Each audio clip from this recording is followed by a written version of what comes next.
నమస్తే సార్. వేదిక అలంకరించిన పెద్దలందరికీ హృదయపూర్వక నమస్కారాలు. సార్, నిర్ణయం మీరు తీస్తున్నప్పుడు నాకు ఒక అవకాశం మీరు కలిగించారు సార్. నేను వచ్చాను, మీ షూటింగ్ కూడా వచ్చాను సార్. వచ్చి అప్పుడు వానలు పడ్డాయి సార్, షూటింగ్ ఆగిపోయింది. అప్పుడేమో నేను మెడికల్ షాప్ ప్రొపరేటర్, నేనేమో ఆ మెడికల్ షాప్ ఏమో క్లోజ్ చేసి రావాల్సి వచ్చింది. మీరు ఒక చిన్న సజెషన్ ఇచ్చారు సార్. అప్పుడు బిజినెస్ని పాడు చేసుకొని రావద్దు, వీలైతే అవకాశం ఉన్నప్పుడే మీరు రండి అని చెప్పేసి ఎంతో ఒక అద్భుతమైన నాకు ఒక స్ఫూర్తినిచ్చారు సార్. అందుకే ఆ షూటింగ్ ఆగిపోయినప్పుడు వెంటనే నేను తిరిగి వచ్చేసాను. కానీ ఆనాటి హృదయం ఎంతో ఇప్పటి వరకు మీ అభిమానంగానే ఆరాధకుడుగానే ఉన్నాను సార్. ధన్యవాదాలు సార్.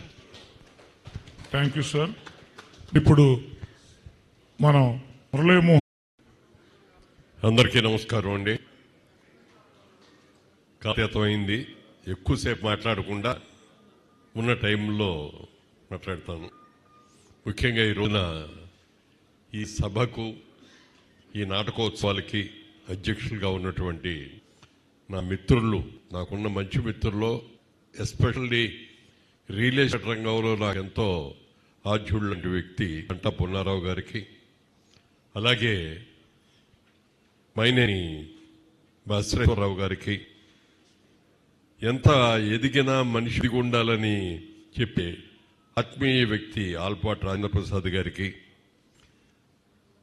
వెండితెర మీద కృష్ణుడిగా ఎన్టీ రావు గారు ఎంత గొప్ప నాటక రంగంలో మళ్ళీ కృష్ణుడిలాగా ఆయనకి ధీటుగా నిలబడగలిగిన ఏకైక వ్యక్తి గుమ్మడి గోపాలకృష్ణ గారికి,